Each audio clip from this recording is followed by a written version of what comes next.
Hello and welcome back to Scamp School in partnership with D&AD NB for the second video in the series aimed to help you with this year's 2017 briefs. As always, don't forget that you can still download the briefs from D&AD's site.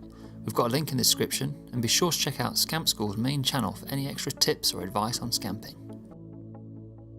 For today's lesson, we wanted to focus on the briefs themselves. Everyone understands that the brief is the gateway to creativity. What is often overlooked in briefs is just how many clues and possible solutions lie within it. At some point, someone has meticulously chosen what details about this project to share and which to leave out, parts they feel are relevant enough to mention, supporting assets that they feel are necessary to influence potential ideas. And today, we're going to help you pluck out those little pieces that might just help your ideas stand out. We're going to use a brief from last year's NB Awards, so not to influence your thinking for this year's briefs. The first place to pick up art direction tips is in the supporting assets. Most, if not all D&AD NB briefs come with a pack of supporting assets, usually adverts from recent campaigns. Now your ideas won't necessarily be a continuation of these adverts, but instead you should look at what gives this brand its personality. Look to its logo, look at where it's positioned across different adverts. Look at if it's played with or modified. The answer to each of these questions gives you a potential insight to that brand. It demonstrates if their logo can be a potential creative space to play with, or if they prefer it left alone and in always the same place. A caveat with all this advice is to not follow it if your idea suffers for it. The idea is always first, and if your idea requires tweaking their logo, go for it. Don't be restricted. These tips are for general art direction clues. Back to the supporting assets.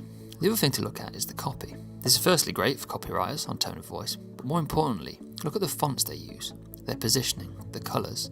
Just as before, each of these questions can give you an idea of how this brand works.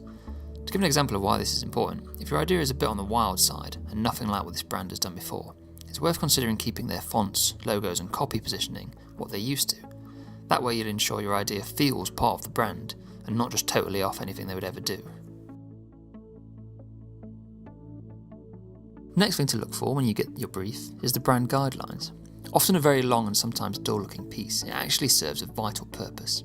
It shows how the brand likes to operate and what rules they abide in their own ads. Just as before, don't be restricted by this if your idea doesn't need it. But if the brief has this document, then there has been a conscious choice that is important. These documents are also great for seeing lots of examples of layouts for the brand. Do they like to be neat and have everything line up in a graphical way, or are they more loose and free? Now these tips aren't going to give you an award-winning idea, but they're going to make whatever idea you do have look professional and considered. Lastly, the brief itself. It really pays to read these briefs a few times over, and more importantly, to look at the words or phrases it uses. If a brief, for example, talks about a party mood to its advertising, that gives you a clear insight to the sort of visual world you could consider.